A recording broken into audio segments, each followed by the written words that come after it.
నమస్కారం స్నేహితులారా, విజయస్ఫూర్తి ఛానల్కి మీ అందరికీ హృదయపూర్వక స్వాగతం. ఇక్కడ మేము మీ జీవితానికి ప్రేరణనిచ్చే, మీ ఆలోచనలను మార్చే మరియు మీ కలలను నిజం చేసే మార్గాన్ని చూపే సందేశాలను పంచుకుంటాము.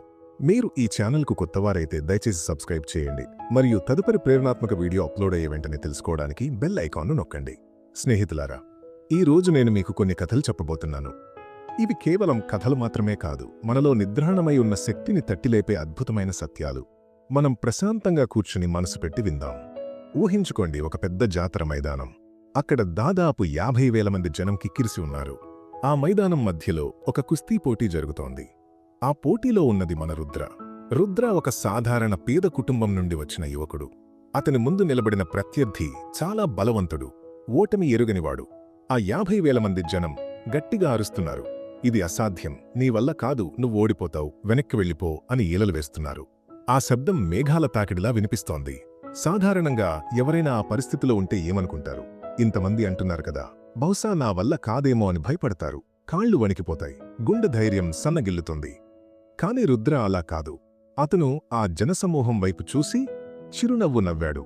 అతని మనసులో ఒకే ఒక్క మాట ప్రతిధ్వనిస్తోంది, మీరందరూ ఇది సాధ్యం కాదు అని అంటున్నా సరే, నేను చేసి తీరుతాను అని రుద్ర తనకు తాను సవాలు చేసుకున్నాడు. ఈ మైదానంలో నేను అడుగుపెట్టినప్పుడు అందరికంటే ఉత్తముడిని నేనే అని నమ్మాలి. నాలో ఆ శక్తి ఉంది, నేను గెలవడానికే పుట్టాను, నేనందరికంటే గొప్పవాణ్ణి అని రుద్ర మనసులో బలంగా అనుకున్నాడు. స్నేహితులారా, ఆ క్షణంలో రుద్రగుండెలో ఉన్న ఆ నమ్మకమే విజేతకుండే అసలైన లక్షణం. దాన్నే మనం మైండ్ సెట్ అంటాం. మనం అడుగు బయటపెట్టినప్పుడు 100 మంది వెనక్కి లాగవచ్చు, కానీ మన మీద మనకున్న నమ్మకం ఆ 100 మంది బలం కంటే గొప్పగా ఉండాలి. గతమనేది ఎండిపోయిన నదిలాంటిది. అందులో నీళ్లు వెనక్కి రావు. గడిచిపోయిన కాలాన్ని మనం మార్చలేము. 4 నెలల క్రితం మన ఊరి రైతు ఒకరికి పొలంలో పనిచేస్తుండగా కాలుకి పెద్ద ప్రమాదం జరిగింది అనుకున్నాం. ఎముకలు అతుక్కోవడానికి ఇనుప కడ్డీలు మరియు స్క్రూలు వేశామని డాక్టర్లు చెప్పారు. ఇక నువ్వు నడవలేవు, మంచానికే పరిమితమని చెప్పారు. కాని ఆ రైతు దాన్ని పట్టించుకోలేదు. ఎవరికి కావాలి? డాక్టర్ల మాటలెవరికి కావాలి? లోకం మాటలు నా సంకల్పం ముందు అవేవీ పనికిరావు అని అతను బలంగా నమ్మాడు. మేమీద మీకు నమ్మకముంటే ఈ ప్రపంచంలో ఏదైనా సాధ్యమే. మన జీవితంలో కూడా అంతే కదా. ఆర్థిక విజయం కావాలన్నా, బంధాలు బలపడాలన్నా, లేదా వ్యక్తిగతంగా ఎదగాలన్నా దానికి మూలం మన ఆలోచనా విధానం. మనం తిరస్కారాలను ఎలా స్వీకరిస్తాం అనేదే మన భవిష్యత్తును నిర్ణయిస్తుంది. తిరస్కారం అనేది ఒక అడ్డుగోడ కాదు, అది విజయానికి వేసే ఒక మెట్టు అని మనం గ్రహించాలి. ఇప్పుడు మీ జీవితంలో అత్యద్భుతమైన సమయం మొదలుకాబోతోంది. ఇప్పుడు మనం ఒక అద్భుతమైన ఉదాహరణ చెప్పుకుందాం. ఒక చేనేత కార్మికుడు రాఘవ గురించి ఆలోచించండి. రాఘవ తన జీవితంలో ఎంతో కష్టపడి ఒక గొప్ప చేనేత సంస్థను స్థాపించాడు. కాని విధి ఆడిన వింత నాటకంలో అతను స్థాపించిన సంస్థ నుండే అతన్ని బయటకు పంపించేశారు. తను ప్రాణం పెట్టి కట్టిన ఇంటి నుండి తండ్రిని గెంటేస్తే ఎంత బాధ ఉంటుందో రాఘవకంత బాధ కలిగింది. అందరూ అనుకున్నారు, రాఘవ పని అయిపోయింది, అతను రోడ్డున పడతాడు అని. కాని రాఘవ కుంగిపోలేదు. ఆ సంఘటన తన జీవితంలో అత్యంత సృజనాత్మకమైన కాలానికి నాంది పలికింది అని తరువాత గ్రహించాడు. ఆ కసిలో నుండే అతను సరికొత్త డిజైన్లను సృష్టించడం మొదలుపెట్టాడు. ఆ తర్వాతే అతను పిక్సర్ లాంటి అద్భుతాలు సృష్టించగలిగాడు. తనను గెంటేసిన వారే ఆశ్చర్యపోయేలా ఎదిగాడు. ప్రతికూలతను సానుకూలతగా మార్చుకున్నాడు. ఒక సమస్య వచ్చినప్పుడు దాన్ని ముప్పుగా చూడకండి, దాన్ని ఒక అవకాశంగా చూడండి. ఇదే ఫిక్స్డ్ మైండ్ సెట్కు మరియు గ్రోత్ మైండ్ సెట్కు ఉన్న తేడా. ఫిక్స్డ్ మైండ్ సెట్ ఉన్నవారు ఏదైనా సమస్య రాగానే భయపడిపోతారు. ఉదాహరణకు, నలుగురిలో మాట్లాడాలంటే భయపడి నాకు రాదు అని ఆగిపోతారు.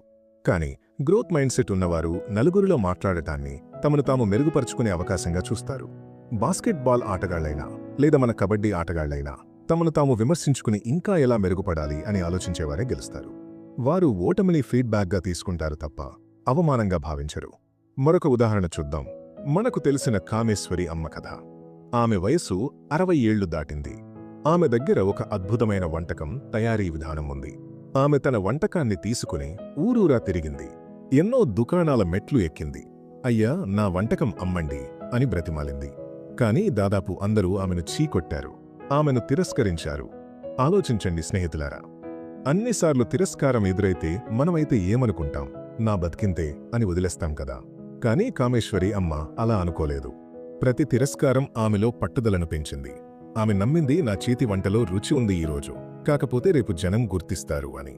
ఆ పట్టుదలే ఆమెను ప్రపంచం మొత్తం తినే ఫాస్ట్ ఫుడ్ సామ్రాజ్యాన్ని స్థాపించేలా చేసింది. ఆమె మనకు నేర్పిన పాఠమేంటంటే, పట్టుదల ఉంటే వయసుతో పనిలేదు, కాలంతో పనిలేదు. అలాగే మన ఊరి బడిలో చదువుకునే సూర్య అనే కుర్రాడున్నాడు. వాడికి కబడ్డీ అంటే ప్రాణం. కానీ స్కూల్ టీమ్ సెలక్షన్స్ జరిగినప్పుడు కోచ్ అతన్ని పక్కన పెట్టాడు. నువ్వు పనికిరావు అని చెప్పాడు. ఆ రోజు సూర్య ఇంటికి వెళ్లి ఏడ్చాడు. కాని మరుసటి రోజు ఉదయాన్నే లేచాడు. ఏ పరిస్థితిలోనైనా నేను చేయగలను అని బలంగా నమ్మాడు. నేను అందరికంటే గొప్పవాణ్ణి అని తనకు తానే చెప్పుకునేవాడు. ప్రతిరోజూ అద్దం ముందు నిలబడి నీ అంత మొనగాడు లేడు, సూర్య నువ్వు సాధించగలవు, నువ్వు ఖచ్చితంగా గొప్ప ఆటగాడివవుతావు అని తనకు తానే చెప్పుకునేవాడు. దీన్నే పాజిటివ్ సెల్ఫ్ టాక్ అంటారు. మనతో మనం ఏం మాట్లాడుకుంటున్నామనేది చాలా ముఖ్యం. మన మాటలే మంత్రాలు. మన ఆలోచనలు మారితే చర్యలు మారుతాయి, చర్యలు మారితే ఫలితాలు మారుతాయి. దీన్నే మైండ్ సెట్ షిఫ్ట్ అంటారు. ఇది ఒక ఎలక్ట్రిక్ బల్బ్ వెలిగినట్లుగా మన మెదడులో వెలగాలి. ఏదైనా ఇంటర్వ్యూకి వెళ్ళినప్పుడు నాకు ఉద్యోగం రాదేమో అని భయపడే బదులు నా కమ్యూనికేషన్ స్కిల్స్ పెంచుకోవడానికి ఇది ఒక అవకాశమని భావించండి. నేను ఎదుగుతున్నాను, నేను సానుకూలంగా ఉన్నాను అని ప్రతిరోజు మీకు మీరు చెప్పుకోండి. ఇక్కడ మీకొక రహస్య విద్యను నేర్పిస్తాను. దీని పేరు విజువలైజేషన్. అంటే మానసిక దర్శనం. మన విజయాన్ని మన కళ్ల ముందు ఊహించుకోవడం. 1994లో ఒక నటుడు ఏమీ లేని రోజుల్లో తనకు తానే 10 మిలియన్ల చెక్కును రాసుకున్నారు. అది జేబులో పెట్టుకుని ప్రతిరోజూ తానొక పెద్ద స్టార్ అయినట్లు, తను నటిస్తున్న సినిమాలను జనం చూసి చప్పట్లు కొడుతున్నట్లు ఊహించుకునేవాడు. మీరు కూడా అంతే. మీరు ఒక ఐఏఎస్ ఆఫీసర్ కావాలనుకుంటే, లేదా ఒక గొప్ప వ్యాపారవేత్త కావాలనుకుంటే, ప్రతిరోజూ రాత్రి పడుకునే ముందు కళ్ళు మూసుకుని మీరు ఆ కుర్చీలో కూర్చున్నట్లు, మీ చుట్టూ జనం మిమ్మల్ని గౌరవిస్తున్నట్లు స్పష్టంగా ఊహించుకోండి. మన మెదడుకు ఇది నిజమా కాదా అని తెలియదు.